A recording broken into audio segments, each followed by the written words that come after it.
महात्मा जी, आप बिल्कुल झूठ बोल रहे हैं।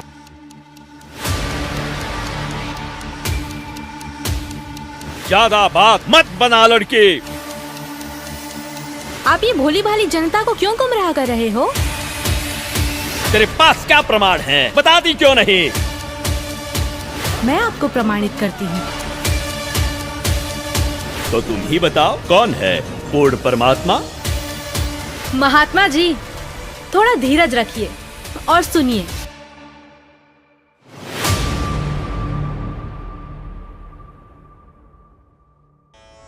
ब्रह्मा, विष्णु, महेश ये अजर अमर हैं।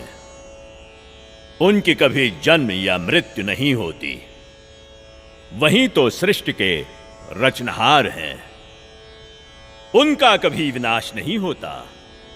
वो ही जगत के पालनहार हैं। वास्तव में परमात्मा तो निराकार है। यदि आप अपने जीवन में सुख प्राप्ति चाहते हो तो एकादशी का व्रत कीजिए, श्राद्ध निकालिए। जो श्रद्धालु लोग इस जन्म में दुख भोगते हैं वो उनके पिछले जन्मों के कर्मों का फल है, और पिछले जन्मों के कर्म फल को भगवानों को भी भोगना पड़ता है। तो फिर आम जीव की क्या औकात है? अगर परमात्मा की प्राप्ति चाहते हो तो हमारे साथ बोलिए, हरे राम राम राम हरे हरे, हरे राम राम राम हरे हरे, हरे कृष्णा कृष्णा कृष्णा हरे हरे, हरे कृष्णा कृष्णा कृष्णा हरे हरे। बोलो शेरा वाली माता की राधे राधे राधे राधे राधे राधे राधे राधे। भक्तों, यदि आप में से किसी के भी मन में कोई भी आशंका हो, कोई भी प्रश्न हो तो निसंकोच पूछिएगा। महात्मा जी, आप ये भोली भाली जनता को क्यों गुमराह कर रहे हो? अरे दुष्ट लड़की, तेरा ये बोलने का दुस्साहस कैसे हुआ? तेरे पास क्या आधार है कि मैं जनता को गुमराह करता हूँ? लगता है ये हिंदू विरोधी है। ए चल नीचे बैठ।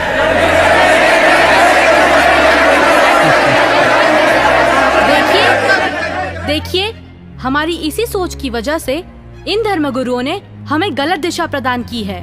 मैं भी हिंदू धर्म की हूँ और मैं अपने धर्म को श्रेष्ठ मानती हूँ। दरअसल पाखंड केवल हिंदू धर्म में ही नहीं बल्कि मुस्लिम धर्म तथा अन्य धर्मों पर भी चरम सीमा पर है। लेकिन ये हिंदू धर्म की आड़ में नकली संत अपना मनमाना आचरण करके शास्त्रों के विरुद्ध ज्ञान दे रहे हैं, और यही कारण है कि भक्ति करने वाले भक्त को वो लाभ नहीं मिले जो मीराबाई को मिला है, ध्रुव प्रहलाद को मिला है, नानक जी को मिला है। मैं किसी का विरोध नहीं कर रही। मैंने खुद अपने शास्त्रों को पढ़ा है और मेरे मन में भी कुछ प्रश्न हैं। लेकिन दुर्भाग्यवश हमारे समाज में अपने धर्म को, अपने शास्त्रों को, अपने परमात्मा को जानने की कोशिश करता है तो उसे आप जैसे भोले श्रद्धालु धर्म विरोधी समझने लगते हैं।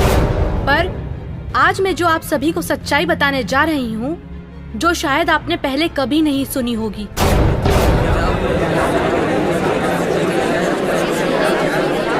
ज्यादा बात मत बना लड़की। तेरे पास क्या प्रमाण है? बताती क्यों नहीं? महात्मा जी, थोड़ा धीरज रखिए और सुनिए।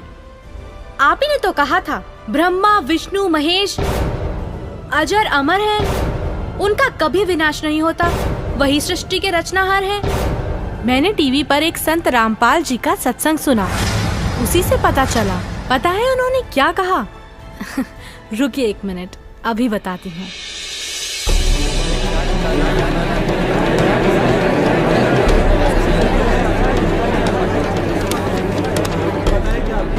श्रीमद् देवी भागवत पुराण, जिसके तीसरा स्कंद अध्याय 5 पृष्ठ 123 पर लिखा है कि मैं विष्णु, ब्रह्मा तथा शंकर तुम्हारी कृपा से विद्यमान हैं। हमारा तो आविर्भाव, जन्म तथा तिरोभाव मृत्यु होती है।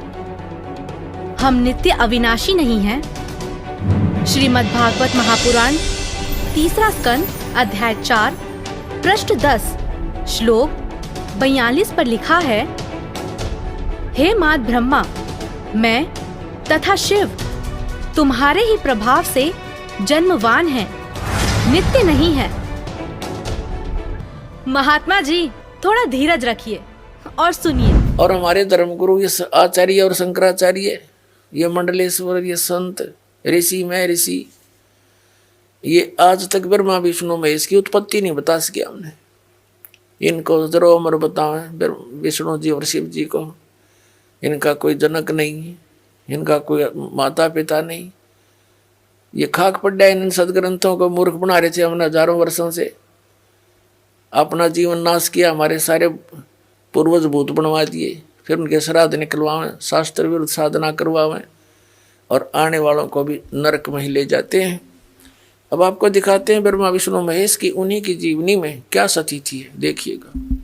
श्रीमद् भगवत श्रीमद् देवी भागवत यानी देवी पुराण, गीता प्रेस गोरखपुर से प्रकाशित।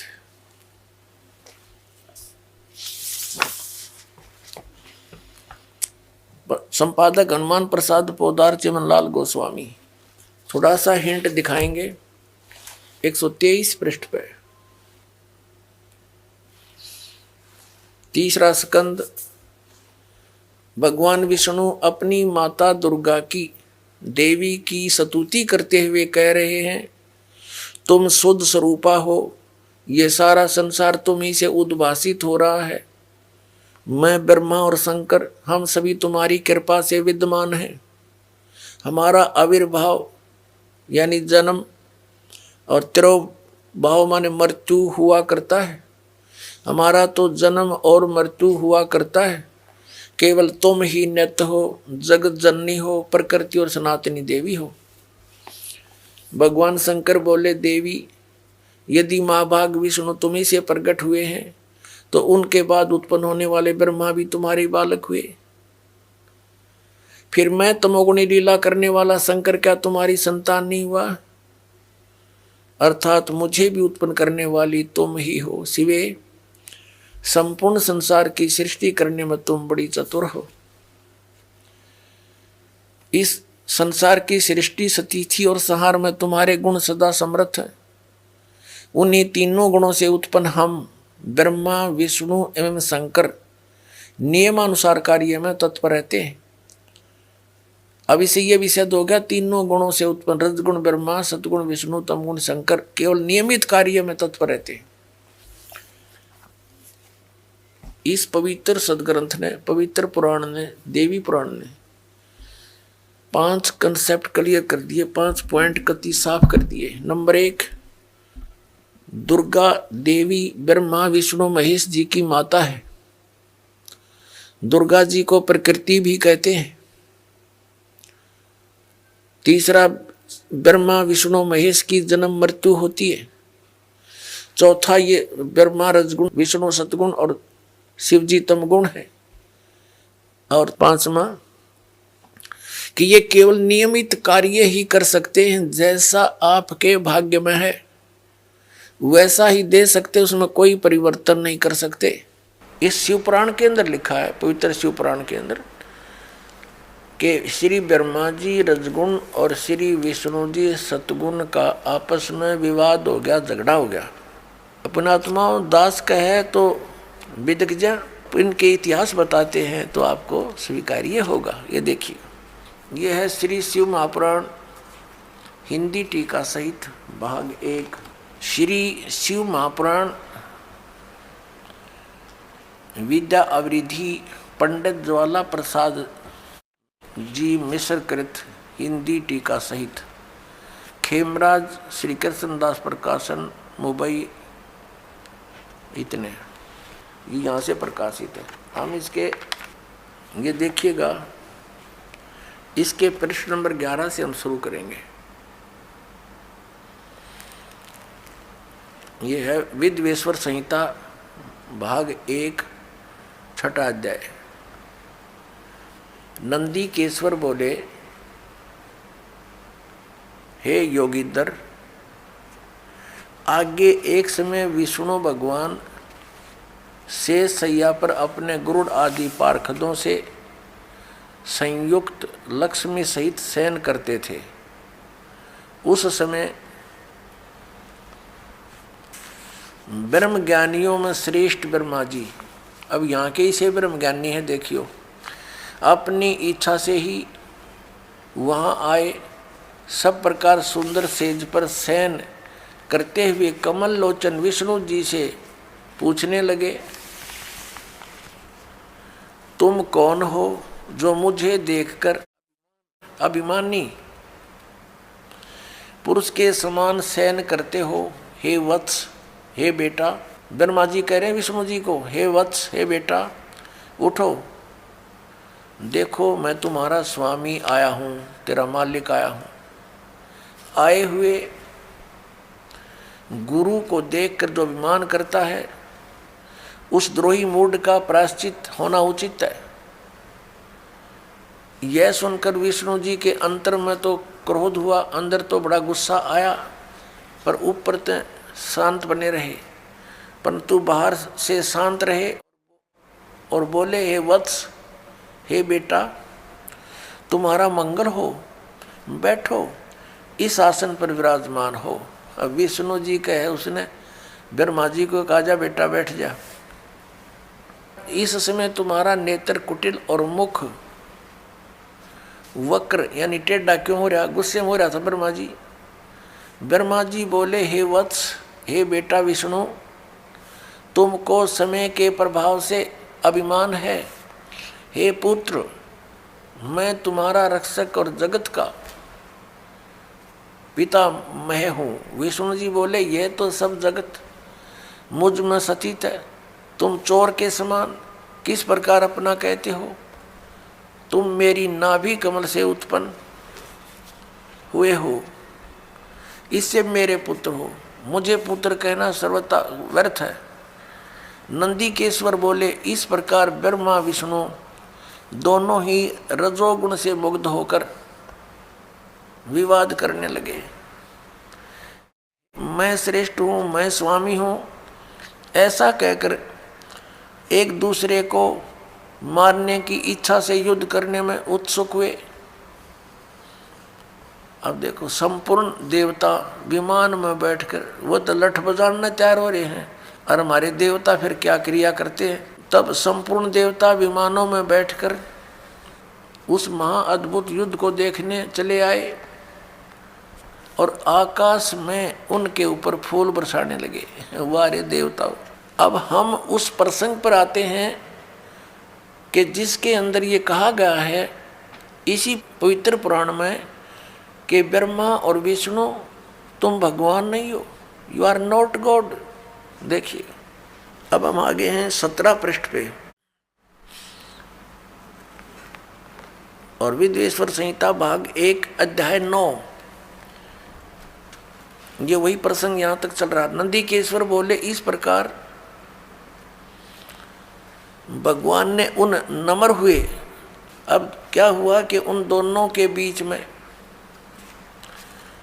अभी आपको बताया था, उन दोनों ब्रह्मा और विष्णु जो लड़ रहे थे उनके बीच में एक पिलर खड़ा कर दिया तेजों में, लिंग बहुत लंबा चौड़ा, जिसका कोई और छोर उन दोनों को नहीं मिला।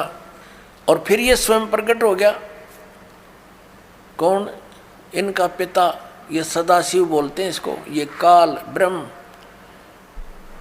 जिसने गीता का ज्ञान दिया। अब यहाँ देखिए, हम जो आपको दिखाया था, फिर देखिए, ये पृष्ठ 17 पे विद्वेश्वर संहिता भाग 1 अध्याय 9 पर नंदीकेश्वर बोले, इस प्रकार भगवान ने उन नम्र हुए ब्रह्मा और विष्णु पर अनुग्रह करके उनके युद्ध में परस्पर उनकी सेना मारी गई थी, उस सब को यहाँ देखें। उन दोनों की अज्ञानता और वैर को दूर करने के अर्थ उनसे क्या कहा भगवान, काल भगवान ने, सदाशिव ने क्या कहा कि मेरे सकल और निष्कल यानी साकार और निराकार में भेद से दो रूप हैं, परंतु और ईश्वर नहीं है, मेरे अतिरिक्त कोई प्रभु नहीं है। इस कारण उनके दो रूप नहीं हो सकते। पहला सतम रूप और दूसरा पीछे मूर्तिमान रूप धारण किया। इसमें ब्रह्म रूप निष्कल है, ये निष्कल है, निष्फल नहीं। और ईश्वर रूप सगुण है। मेरे ये दोनों रूप सिद्ध हैं, दूसरे किसी के नहीं हो सकते। इस कारण तुम दोनों को अथवा दूसरों को ईश्वर तव की प्राप्ति नहीं हो सकती। तुमने जो अज्ञान से अपने को ईश माना, तुमने अज्ञान से अपने को ईश यानी भगवान माना, यह बड़ा अद्भुत हुआ। उसके दूर करने को ही मैं रण स्थान में आया। अब तुम दोनों अभिमान त्याग कर मुझ ईश्वर में अपनी बुद्धि लगाओ। मेरे प्रसाद से लोक में सब अर्थ प्रकाश होते हैं। ये इनको समझ नहीं सके, इसलिए ये बताने वाले तुम्हारे गुरु झूठे हैं। अब उन झूठे गुरुओं की देख दिखाऊं आपको, निरी झलक, एक नहीं गुणीय झलक दिखाऊंगा। देखिएगा पवित्र शिव पुराण, ये गीता प्रेस गोरखपुर से प्रकाशित है, सचित्र मोटा टाइप, केवल हिंदी। संपादक है हनुमान प्रसाद पोदार। ये विद्वेश्वर संहिता है, संक्षिप्त शिव पुराण 24 पृष्ठ पे। ये लिंग बीच में खड़ा कर रखा है, ये ब्रह्मा जी और विष्णु जी के बीच में। फिर वो स्वयं आकर के इनके सामने खड़ा हो जाता है। फिर इनकी आपस में क्या वार्ता होती है ये देखिएगा। प्रश्न नंबर 25 पे विद्वेश्वर संहिता। ब्रह्मा और विष्णु ने पूछा, प्रभो इस काल से पूछा, सृष्टि आदि 5 कर्तों के लक्षण क्या है, यह हम दोनों को बताइए। भगवान शिव बोले, मेरे कर्तव्यों को समझना अत्यंत गहन है, तथापि मैं कृपा पूर्वक उनके विषय में बता रहा हूँ। ब्रह्मा और विष्णु सृष्टि, पालन और संहार, तिरोभाव और अनुग्रह, ये 5 ही मेरे जगत संबंधी कार्य हैं जो नित्य सिद्ध हैं। संसार की रचना जो आरंभ है उसी को सर्ग या सृष्टि कहते हैं। यहाँ क्या कहता है, पुत्रो, ब्रह्मा और विष्णु को कह रहा, पुत्रो तुम दोनों ने तपस्या करके कहता तुमने तपस्या कर ली और मन प्रसन्न होकर दे दिए। बता, इन का जूत, इन का सिर, ठेकेदारी आप ले रहा। कहता तुमने तपस्या कर ली और मन खुश हो गए दे दिए। फिर तेरा बीच में कह रहे गए तपस्या करके अपना मेहनत मजदूरी करके प्राप्त किए। फिर भी देखो पुत्रो, तुम दोनों ने तपस्या करके प्रसन्न हुए मुझ परमेश्वर से सृष्टि और स्थिति नामक 2 कृत, ये 2 पोस्ट, 2 पद प्राप्त किए हैं। ये तुम बहुत प्रिय। इसी प्रकार मेरी विभूति स्वरूप रुद्र और महेश्वर ने है, यू मैं नहीं है, ने 2 अन्य उत्तम कृत्य संहार और तिरोभाव मुझसे प्राप्त किए, परंतु अनुग्रह नामक कृत दूसरा कोई नहीं पा सकता। अब देखो, अब क्या हो गए, 2 तो ये हो गए ब्रह्मा और विष्णु, इसने सृष्टि और स्थिति नामक के 2 जॉब मिल गई, और रुद्र और महेश्वर ये 4 हो गए, और 5वां यू बोलनिया। इतना स्पष्ट हो गया अपना आत्मा। अब ये भी सिद्ध करना पड़ेगा कि वो काल बोल रहा था। ये काल है ब्रह्मा विष्णु महेश का पिता, और दुर्गा इनकी माता, अष्टंगी, 8 भुजाओं में शस्त्र ले रही, इसको अष्टंगी भी कहते हैं। ये देखिएगा। अब इसी पर इस 26 पृष्ठ पर ही अभी आप यहाँ पढ़ रहे थे, और अब यहाँ पढ़ेंगे हम इसी पर। मैंने पूर्व काल में अपने स्वरूपभूत मंत्र का उपदेश किया है, जो ओंकार के रूप में प्रसिद्ध है। वह महामंगलकारी मंत्र है। सबसे पहले मेरे मुख से ओंकार यानी ओम प्रकट हुआ, जो मेरे स्वरूप का बोध कराने वाला है। ओंकार वाचक है, मैं वाच्य हूँ। यह मेरा मंत्र है, यह मंत्र मेरा स्वरूप ही है। प्रतिदिन ओंकार का निरंतर स्मरण करने से मेरा ही सदा स्मरण होता है। मेरे उत्तरवर्ती मुख से अकार का, पश्चिम मुख से उकार का, दक्षिण मुख से मकार का, यानी ए ऊ और मैं, जिससे ये ओम बनता है। और पूर्ववर्ती मुख से बिंदु, ये जो ओम है इसके विषय बता रहा कि यू ए ऊ और यू पर बिंदु, तथा मध्यवर्ती मुख से नाद का प्राकाट्य हुआ है। इस प्रकार 5 अवयवों से युक्त ओंकार का विस्तार हुआ। इन सभी अवयवों से, इन सभी पार्टों से ए ऊ मैं बिंदु और इस बिंदु से, नाद से, कहते ये एकीभूत होकर यह प्रणव ओम नामक एक अक्षर हो गया।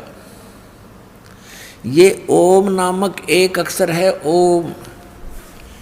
इसको ओंकार कहो, इसको ओम कहो, और चाहे ऐसा लिखकर इसको एक अक्षर ओम कहो। ये ओम है, एक अक्षर हो गया, और ये मेरा मंत्र है। असली मंत्र कहता है ये है मेरा। संत रामपाल जी महाराज ने देवी भागवत पुराण, शिव पुराण और शिव महापुराण से स्पष्ट किया कि ब्रह्मा, विष्णु और महेश अजर अमर नहीं हैं, तथा ये भी सिद्ध किया कि ब्रह्मा, विष्णु, महेश ईश नहीं हैं। ये तीनों देव नाशवान हैं। और संत रामपाल जी महाराज ने यह भी सिद्ध किया कि प्रकृति अर्थात शेरावाली उनकी माता है और सदाशिव अर्थात काल भगवान ब्रह्मा, विष्णु और महेश के पिता हैं। तो बताओ महाराज जी, अब आपके पास क्या जवाब है? आप ही ने तो कहा परमात्मा निराकार है। हाँ, तो गलत क्या कहा? परमात्मा तो निराकार ही है, और यही हमारे वेद शास्त्र कहते हैं। महात्मा जी, आप बिल्कुल झूठ बोल रहे हैं। शास्त्रों में कहीं नहीं लिखा कि परमात्मा निराकार है। शास्त्रों में क्या लिखा है ये मैं आपको बताती हूँ, जो कि मुझे संत जी के प्रवचनों द्वारा पता चला। वेद के साकार है, निराकार है, मनु सदृश है वो। परमात्मा कहते हैं कि तुमने ये मैं ऋषि दिखाई दे हैं, गुरु ब्राह्मण दिखाई देते हैं, ये मंडलेश्वर, इनका मोतिया बिंद हो रहा है। इन्हें अपने सदग्रंथों में लिखी हुई सच्चाई का नहीं पता, और फिर निराकार कहते। अब दिखाते हैं आपको परमात्मा की सारी स्थिति। देखिएगा ऋग्वेद मंडल नंबर 9 और सूक्त 82, और यहां देखें ये है 82वां, 81वां समाप्त हुआ, ये 82वां शुरू हो जाता है। इसका प्रथम मंत्र है। इसमें लिखा है कि जो सर्वोत्पादक प्रभु, सबकी उत्पत्ति करने वाला परमेश्वर प्रकाश रूप है। इसका अर्थ है वो तेजोमय स्वरूप साकार है, सद्गुणों की वृष्टि करने वाला, पापों का हरण करने वाला, पाप नाश करने वाला, पाप क्षमा करने वाला है। वह राजेव, राजा के समान, राजेव, इसका अर्थ है राजा के समान आगे लिखा है। ये देखना, ये 269 पृष्ठ पर पढ़ रहे हैं। कोई भ्रमत कर देगा कि दूसरा पृष्ठ दिखा दिया होगा। ये 270 दिखाऊंगा। ये देखो 270, यहाँ लिखा है 82 का, पहला पढ़ रहे हैं 82 का, 9 के 82 का। राजा के समान दर्शनीय है, वो देखने जोगा है, विजिबल है, वो साकार है, राजा की तरह तो मनुष्य जैसा ही हुआ। और वह है पृथ्वी आदि लोक लोकांतरों के चारों ओर शब्दमान हो रहा है। वह वर्णीय पुरुष को, वर्णीय माने अच्छी आत्मा को, श्रेष्ठ पुरुष को, जो दृढ़ भक्त है, जो दृढ़ भक्त है उसको पवित्र करता हुआ प्राप्त होता है। जैसे आदरणीय धर्मदास साहिब जी को, जो दृढ़ भक्त थे उसके बाद डगमग नहीं हुए, आदरणीय मुलुकदास साहिब जी को, आदरणीय दादूदास साहिब जी को, आदरणीय गरीबदास साहिब जी गांव छुड़ानी जिला जज्जर हरियाणा वाले को, और आदरणीय गीसा दास साहिब जी को गांव खेखड़ा मेर यूपी वाले को। ये दृढ़ भक्त आज तक डगमग नहीं हुए, दुनिया को हिला के रख दिया इन्होंने। इनको भगवान में ले आकर के को पवित्र करता हुआ प्राप्त होता है वर्णीय पुरुष अच्छी आत्मा को।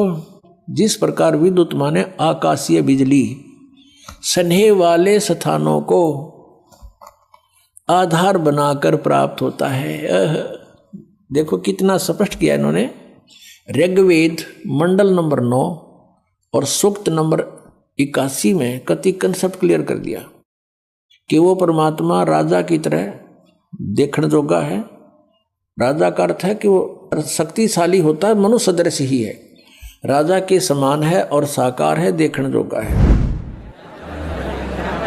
शास्त्रों में लिखा है, यजुर्वेद अध्याय 5 मंत्र 1, 6, 8, यजुर्वेद अध्याय 1 मंत्र 15, यजुर्वेद अध्याय 7 मंत्र 39, ऋग्वेद मंडल 1 सूक्त 31 मंत्र 17, ऋग्वेद मंडल 9 सूक्त 86 मंत्र 26, 27, ऋग्वेद मंडल 9 सूक्त 82 मंत्र 1 से 3।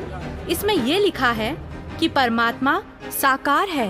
आपने ये भी झूठ कहा है कि श्राद्ध निकालने व्रत करने से सुख और मुक्ति मिलती है, जबकि संत जी के प्रवचनों से सुना है कि गीता अध्याय 9 के श्लोक 25 में कहा है, पितरों को पूजने वाले पितरों को प्राप्त होते हैं, भूतों को पूजने वाले पिंड दान करने वाले भूतों को प्राप्त होते हैं, अर्थात भूत बन जाते हैं।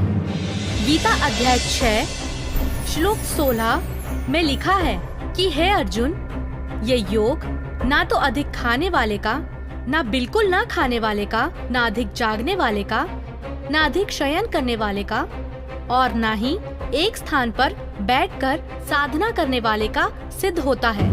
गीता अध्याय 16 श्लोक 23-24 में कहा है कि शास्त्र विधि को त्याग कर जो साधक मनमाना आचरण करते हैं, उनको ना तो कोई सुख होता है, ना कोई सिद्धि प्राप्त होती है, तथा ना उनकी गति अर्थात मोक्ष होता है। अब जैसे 16वें अध्याय के 23वें श्लोक में ये कहा कि शास्त्र विधि को त्याग कर जो मनमाना आचरण करते हैं उनको कुछ भी लाभ नहीं होता, ना उनकी गति हो, ना उनको कोई सुख हो, और ना उनकी कोई सिद्धि प्राप्त हो। यूजलेस। फिर क्या फायदा उस भक्ति का। और देखिएगा इन तीनों देवताओं की भक्ति भी शास्त्र विधि त्याग का मनमाना आचरण है। ये देखिएगा, यही गीता प्रेस गौरवपुर से प्रकाशित है। 16वें अध्याय का 23वां श्लोक दिखाते हैं। ये 16वां अध्याय और इसका 23वां श्लोक यहाँ पर है। जो शास्त्र विधि को त्याग कर अपनी इच्छा से मनमाना आचरण करते हैं, वह न सिद्धि को प्राप्त होता है, न परम गति को, और न सुख को ही। यूजलेस।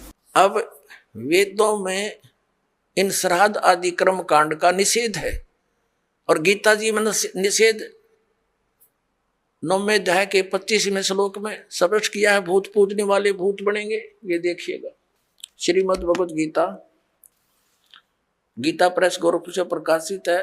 जयदयाल गोविंद का इसके अनुवादक है।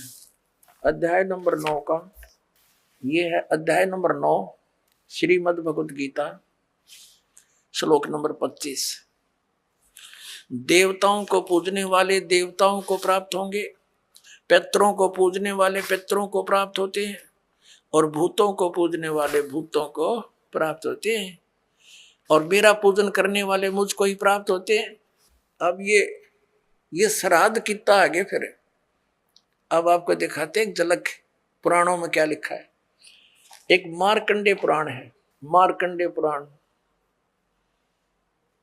ये गीता प्रेस गोरखपुर से प्रकाशित है। गीता प्रेस गोरखपुर से प्रकाशित है। ये गीता प्रेस गोरखपुर से प्रकाशित है। ये 242 पृष्ठ पे संक्षिप्त मार्कंडेय पुराण, रोच्य मुनि की उत्पत्ति कथा। मार्कंडेय जी कहते हैं कि ब्राह्मण पूर्व काल की बात है, प्रजापति रुचि ममता और अहंकार से रहित इस पृथ्वी पर विचरते थे। उन्हें किसी से भय नहीं था, वे बहुत कम सोते थे। उन्होंने न तो अग्नि की स्थापना की थी, न अपने लिए घर ही बना रखा था। वे एक बार भोजन करते और बिना आश्रम के ही रहते थे। उन्हें सब प्रकार की आसक्तियों से रहित एवं मुनिवर्ती में रहते देख उनके पितरों ने उनसे कहा, ये देखिए ये चारों आगे भूत बन रहे, ये देखो, ये रुचि ऋषि है, ये इनके पहले बने हुए वो पंडित जी सारे भूत पूज का भूत बन गए। अब ये दिख गए इसने सारे इकट्ठे। पितर बोले, बेटा विवाह स्वर्ग और अपवर्ग का हेतु होने के कारण एक पुण्यमय कार्य है। ये तो इन पितरों के वचन हैं, ये तो पितरों के वचन है जो अपनी सलाह दे रहे हैं। अब देखना, उसे तुमने क्यों नहीं किया?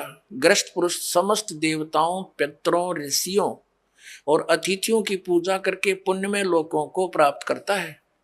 वह सभा के उच्चारण से देवताओं को, शब्द से पितरों को तथा अन्नदान, बलि, वैष्णदेव आदि से भूत आदि प्राणियों एवं अतिथियों को उनका भाग समर्पित करता है। बेटा, हम ऐसा मानते हैं कि गृहस्थ आश्रम को स्वीकार न करने पर तुम्हें इस जीवन में कलेश पर कलेश उठाना पड़ेगा तथा मृत्यु के बाद और दूसरे जन्म में भी कलेश ही भोगना पड़ेगा। रुचि ने कहा, पितरगण, परिग्रह मात्र ही अत्यंत दुख एवं पाप का कारण होता है तथा उसे मनुष्य की अधोगति होती है, उससे मनुष्य की अधोगति होती है। यही सोचकर मैंने पहले से स्त्री संग्रह नहीं किया। अब यहां देखो, पितर बोले, बेटा जितेंद्रिय होकर आत्मा का प्रक्षालन करना उचित है, किंतु तुम जिस मार्ग पर चल रहे हो वह मोक्ष मार्ग है। बता, इसने तो घटिया मान रहे मोक्ष मार्ग ने कि तुम जो कर्म कर रहे हो जिस मार्ग पर चले तो मोक्ष मार्ग है। अरे हम बतावांगे पितृवृंद का मार्ग। देखिए, रुचि ने पूछा, पितामहो, वेद में कर्म मार्ग को अविद्या कहा गया है। जो तुम सलाह दे रहे हो वो कर्म कांड, श्राद्ध श्रूद निकालना, पितृ पूजना, वो तो मूर्खों की विद्या, अविद्या का है, मूर्खों का सलाह कही है। फिर क्यों आप लोग मुझे उस मार्ग में लगाते हैं? पितर भी कहते हैं। पितर बोले, यह सत्य है कि कर्म को अविद्या ही कहा गया है, इसमें तनिक भी मिथ्या नहीं। फिर थारा सिर बच गया, फिर क्या रह गया? बता भाई, ये हमारे पुराणों में लिखा है। अब इस बात को पितर भी मानते हैं। आप जो साधना करें तो मोक्ष मार्ग है, और आप फिर उसको सलाह दे रहे हैं भूत पूज, श्राद्ध निकाल, ब्याह करवा, अरे यो नरक मार्ग है। और आप भी मानते हैं कि आप जो मार्ग अपना रहे हो तो मोक्ष मार्ग है। और रुचि कहता है वेद के अंदर तो इसको अविद्या, मूर्खों की साधना बताई है, तो पितर भूत पूजना, श्राद्ध निकालना, और पितर स्वीकार भी कर रहे हैं, कहा ऐसा ही है, इसमें कोई मिथ्या नहीं। फिर ये बकवाद गट रखी, अगर ऐसा कर लो, पितर ऐसा कर देते हैं, पितर पुत्र दे देते हैं, टट्टू दे देते हैं, अपा भूखे मरे। बतावे हम मूर्ख बना रखे। अरे क्या चल क्या रहा है इस लड़की का? अरे कोई तो रोको उसे। महात्मा जी, थोड़ा धीरज रखिए और सुनिए। संत रामपाल जी ने अभी तक प्रमाण सहित यह साबित कर दिया है कि ब्रह्मा, विष्णु, महेश अजर अमर नहीं है।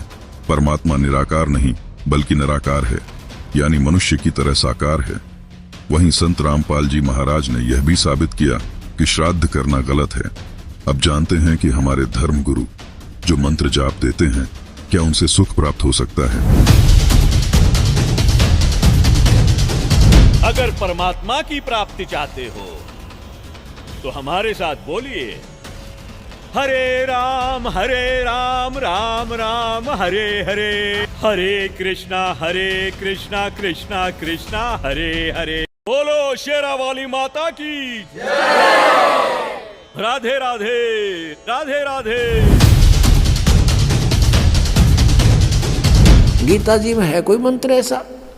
पवित्र हिंदू धर्म में जितने भी पुण्यात्मा हैं अब गीता जी को सिरोधार्य मानते हैं और नाम जपते हैं, हरे राम हरे कृष्ण, राधे राधे श्याम मिला दे, ओम नमः शिवाय, ओम भागवते वासुदेव नमः, एवं नमः।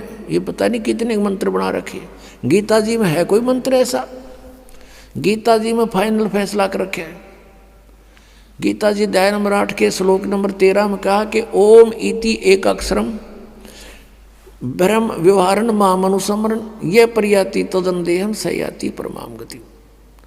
मुझ ब्रह्म का माम ब्रह्म मुझ ब्रह्म का केवल ओम इति एक अक्षरम, ये ओम एक अक्षर है, नथिंग एल्स, और कुछ नहीं। श्रीमद् भगवत गीता जयदयाल गोविंद का इसके अनुवादक हैं। अध्याय नंबर 8 के श्लोक नंबर 13 हम आपको दिखाते हैं। ये क्या बताता है 13वें श्लोक में? ओम इति एकाक्षरम ब्रह्म व्यवहारण माम अनुसमरण ये प्रयाति तजंदेहम स याति परमाम गतिम। माम ब्रह्म मुझ ब्रह्म का केवल ओम यह एक अक्षर है जो उच्चारण करके सिमरण करता हुआ यह प्रयाति तजंदेहम जो शरीर छोड़कर जाता है ये सिमरण करता हुआ स याति परमाम गतिम जो ओम से मिलने वाली, यह शुरू किया ओम ओम, यह इनका अनुवाद है। यह एक अक्षर रूप ब्रह्म को उच्चारण करता हुआ, अक्षर रूप ब्रह्म को नहीं। ये वो कहता माम ब्रह्म मुझ ब्रह्म का केवल एक ओम अक्षर है, नथिंग एल्स। निचिंतन करता हुआ शरीर त्याग कर जाता हुआ पुरुष परम गति को प्राप्त होता है। यानी ओम से होने वाली जो परम गति है ये ओम, और इन्होंने इस ओम को ऐसे लिखा अनुवाद में ओम ओम, ये समझो चाहिए। ओम नाम का जाप है इसका, और ब्रह्मलोक में चले जाओगे। अब 17वें अध्याय के गीता जी के 23वें श्लोक में कहा है कि उस सच्चिदानंद घन ब्रह्म के पाने का 3 मंत्र का जाप का निर्देश है, नथिंग एल्स। निर्देश माने नथिंग और कुछ नहीं, सिंपल ओनली डायरेक्शन, ये है। देखिएगा 17वें अध्याय का और 23वां श्लोक श्रीमद् भगवत गीता, और ये 17वां अध्याय 17वें का 23वां श्लोक है। ओम तत्सत इति निर्देश है ब्रह्मण है त्रिविध है समर्थ है ब्राह्मणा तेन वेदा च यज्ञा विहिता पुरा। ओम ओम तत् तत् सत सत, ऐसे यह 3 प्रकार का सच्चिदानंद घन ब्रह्म उस परम अक्षर ब्रह्म का मंत्र कहा है। अब सच्चिदानंद घन ब्रह्म परम अक्षर ब्रह्म का मंत्र ओम तत् सत, उसको पाने का। ओम तो पुण्यात्मा सीधा है ब्रह्म अक्षर पुरुष का, और जो तत् है वो अक्षर पुरुष का, और सत है ये परम अक्षर ब्रह्म का। ये भी कोड वर्ड है, सांकेतिक शब्द है। ओम और तत् जो सांकेतिक शब्द है वो दोनों मिलकर ये सतनाम बनता है 2 अक्षर का। और जिसका भी आज तक मोक्ष हुआ उन महापुरुषों ने इस सतनाम का जाप किया है। और जो सत है वो सारनाम की तरफ संकेत है, वो भी कोई अन्य मंत्र है, वो सांकेतिक कोड वर्ड दास के पास है, इस पृथ्वी विश्व में किसी के पास नहीं। अरे क्या क्या चल क्या रहा है इस लड़की का? अरे कोई तो रोको उसे। ये लड़की सही बोल रही है।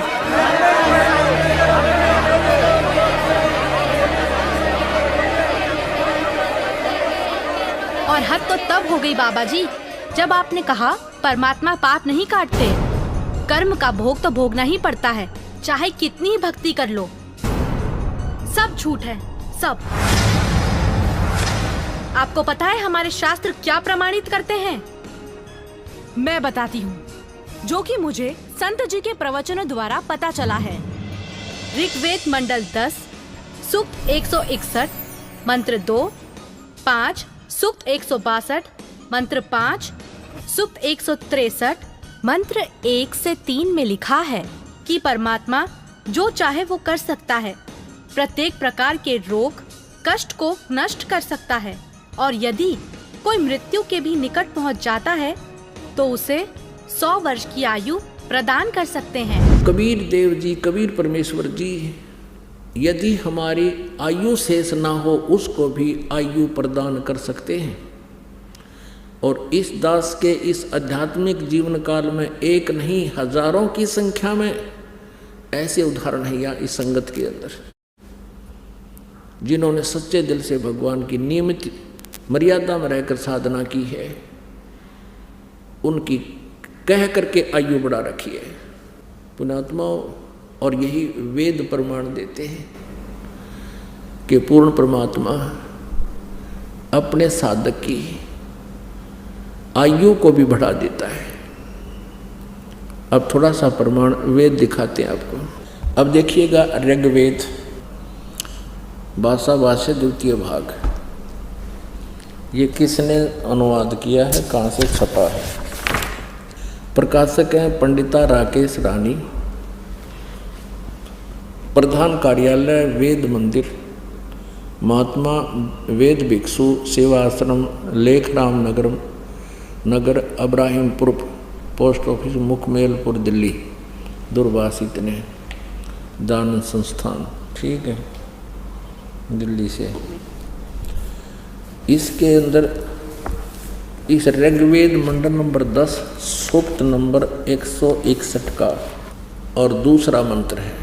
ऋग्वेद मंडल नंबर 10 सूक्त 161, ये देखिएगा, ये 161वां सूक्त है और इसका मंत्र नंबर 2 है।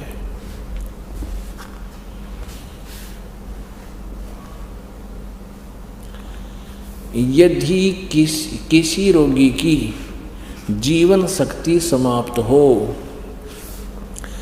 यदि वह सीमा से भी परे हो गया है, यदि वह मृत्यु के सन्निकट चला गया है, तो भी उसे मैं भारी कष्टप्रद रोग के पंजे से मुक्त कराऊं तथा उसे 7 वर्ष के जीवन हेतु 100 वर्ष के जीवन हेतु सत सरदाए, यानी 7 माने 100, शरद माने सर्दी ऋतु, जो का कारण इसने 40 दिवाली खा रखी है, ऐसे ये यानी 7 वर्ष के जीवन हेतु बल संपन्न करूं। भावार्थ, यदि रोगी की जीवन शक्ति समाप्त हो, यानी जीवन खत्म हो गया हो रही है और उसका रोग सीमा को पार कर गया है, तब भी परमात्मा उसे इस कष्टप्रद रोग से मुक्त कर 7 वर्ष यानी 100 वर्ष का जीवन दे सकता है। अब दिखाते हैं आपने वेद में क्या लिखा है। अब यजुर्वेद, इसका अनुवाद करता भी महर्षि सिद्धानंद है। देख कमाल की बात है।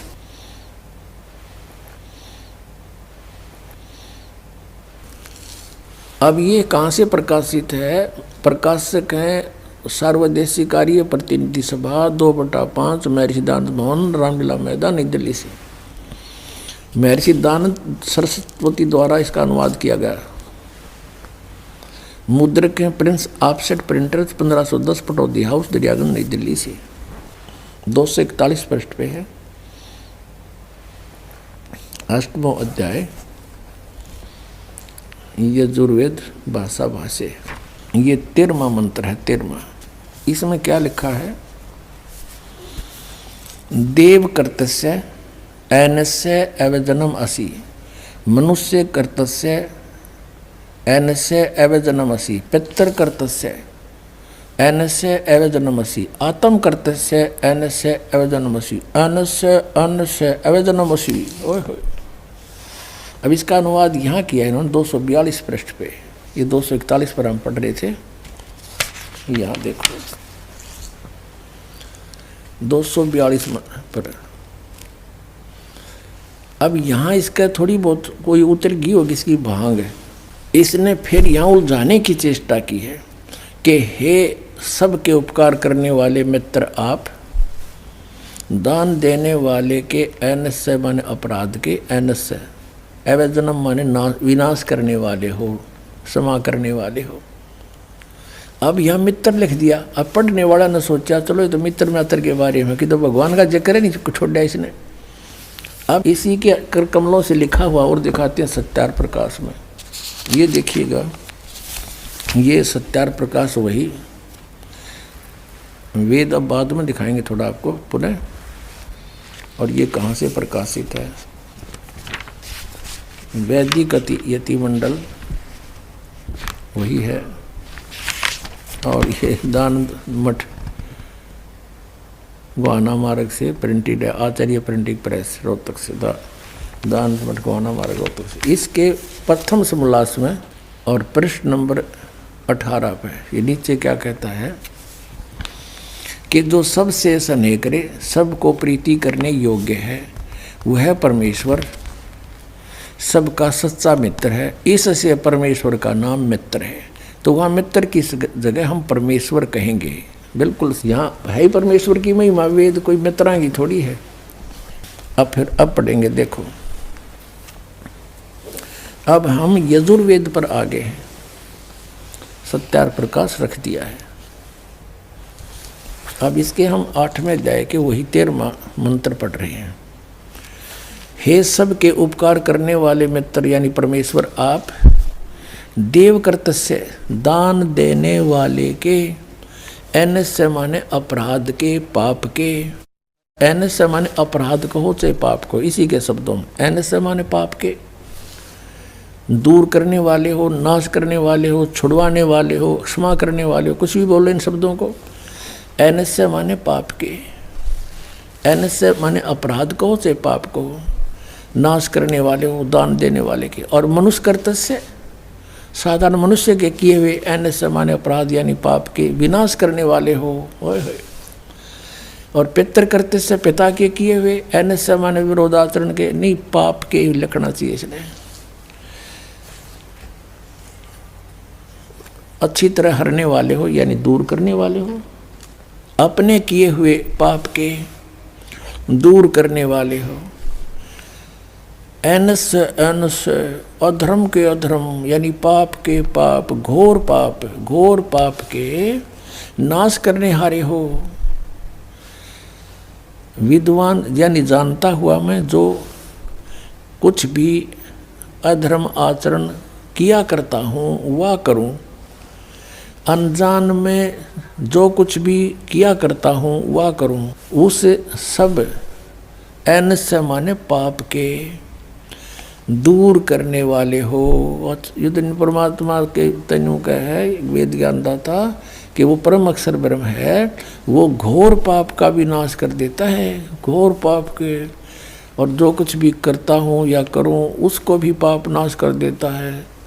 और ये कहते हैं पाप नाश भगवान नहीं कर सकता। तो अब क्या सिद्ध हुआ कि वेद ज्ञान सच्चा है, इसको सभी मानते हैं, और वेदों में परमात्मा की महिमा है। और महात्मा जी, आपको तो ये भी नहीं पता पूर्ण परमात्मा कौन है। अच्छा लड़की, तो तुम ही बताओ कौन है पूर्ण परमात्मा? पूर्ण परमात्मा वो है जिसने सृष्टि की रचना की है। उस परमेश्वर का नाम है कबीर। मैं आपको प्रमाणित करती हूँ, जो कि मुझे संत जी के प्रवचनों द्वारा पता चला है। वो परमात्मा नर आकार है, मनुष्य सदृश्य है, वो सह शरीर है, उसका नाम कबीर है। और ऊपर सतलोक में रहता है, वहां भी मनुष्य सदृश्य है, राजा के समान मुकुट धारण करता है वो परमात्मा।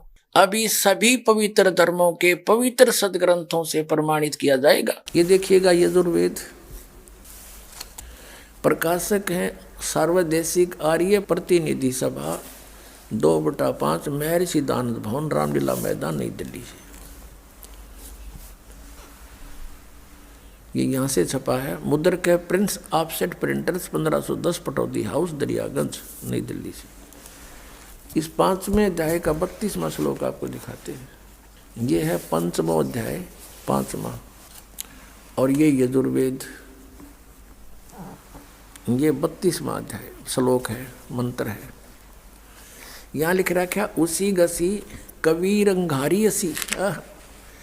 अब हम इसको कबीर बोलते हैं, बै कबीर, ये वह है, हम वह बोला करें। जैसे किसी का नाम वेद प्रकाश होता, हम कहेंगे आ वेद प्रकाश आजा। जैसे कोई धर्मवीर है तो धर्मवीर बोला करें हम, ये हमारा अपना लोकल लैंग्वेज है। तो हम इसको कबीर को कबीर बोलते हैं। अंगारी माने पापों का शत्रु, बमभारी माने बंधनों का शत्रु, इन्हीं का। फिर है सवर ज्योति रित धामा आसी। ये देखो, हे जगदीश्वर, जिस कारण आप कांतिमान है। अंगारी माने छोटे चलन के जीवों, छोटे चलन वाले जीवों के शत्रु नहीं, ये तो बकवाद कर रखी, अनुवाद ठीक नहीं किया। अरि माने शत्रु, अरि इसको संधि छेद करें अंग अरि, अग माने अंग माने पाप होता है, पाप का शत्रु।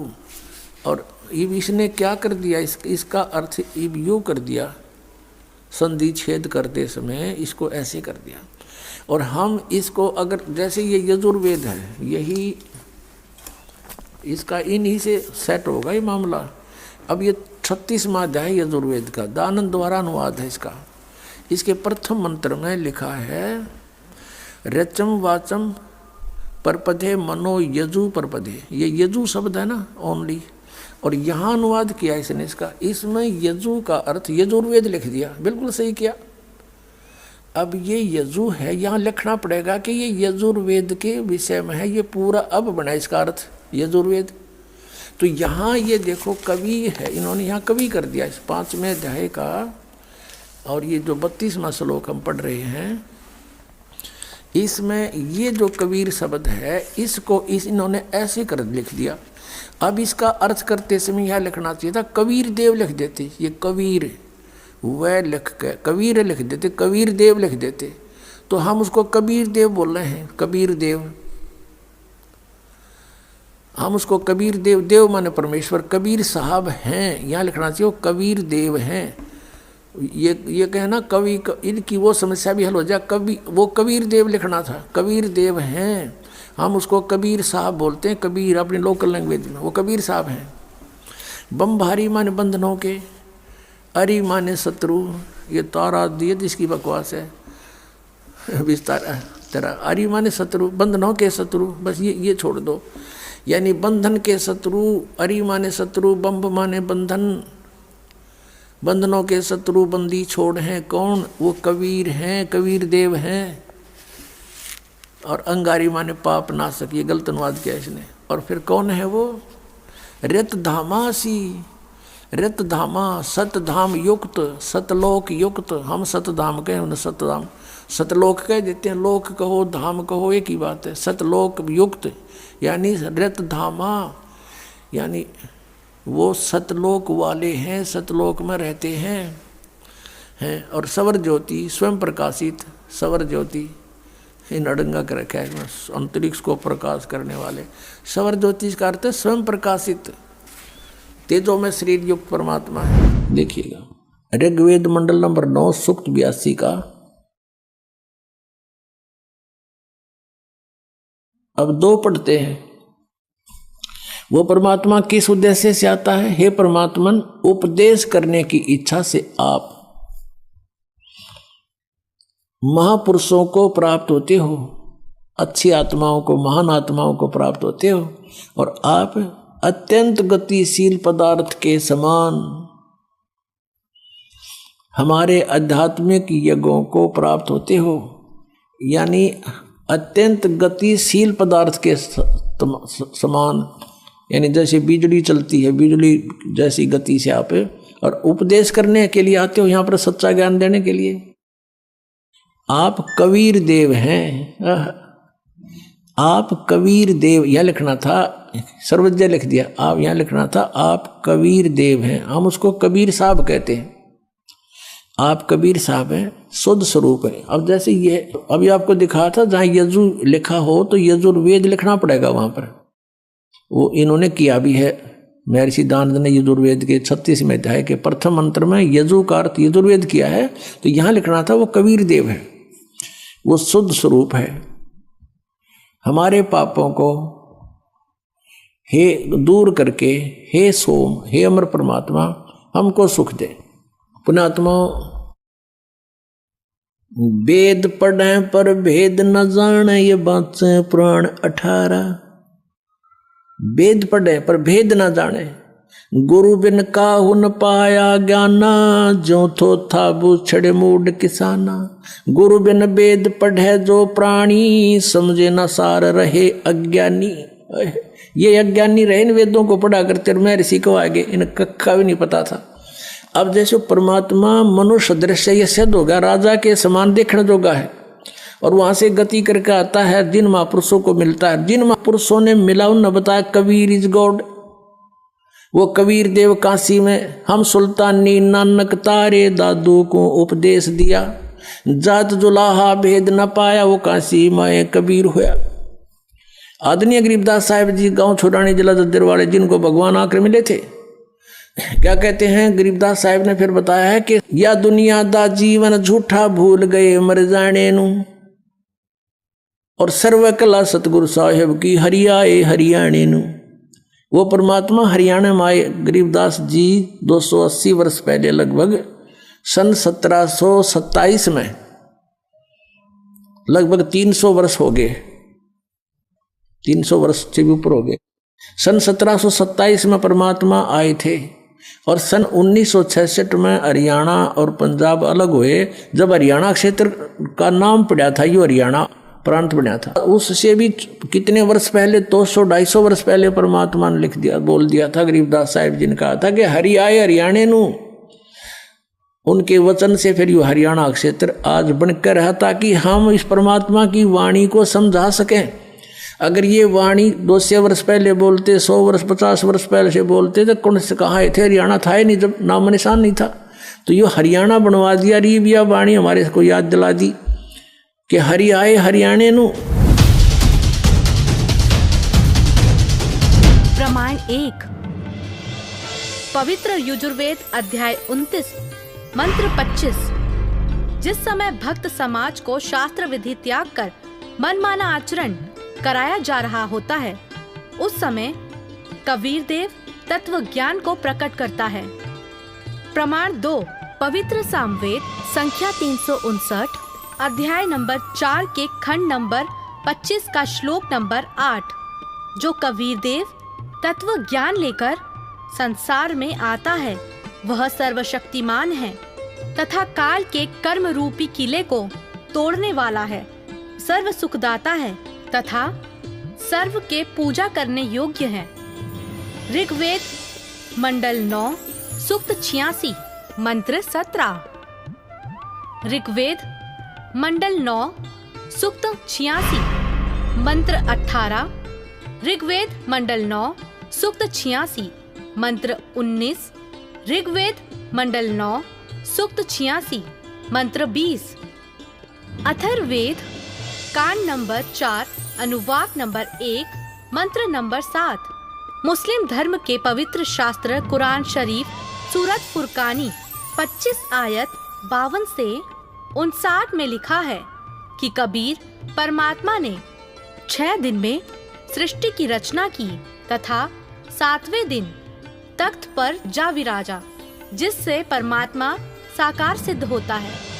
राग तिलंग महला 1 पंजाबी गुरु ग्रंथ साहिब पृष्ठ नंबर 721। बाइबल में भी लिखा है, सृष्टि की रचना परमात्मा ने की, जिनका नाम है कबीर।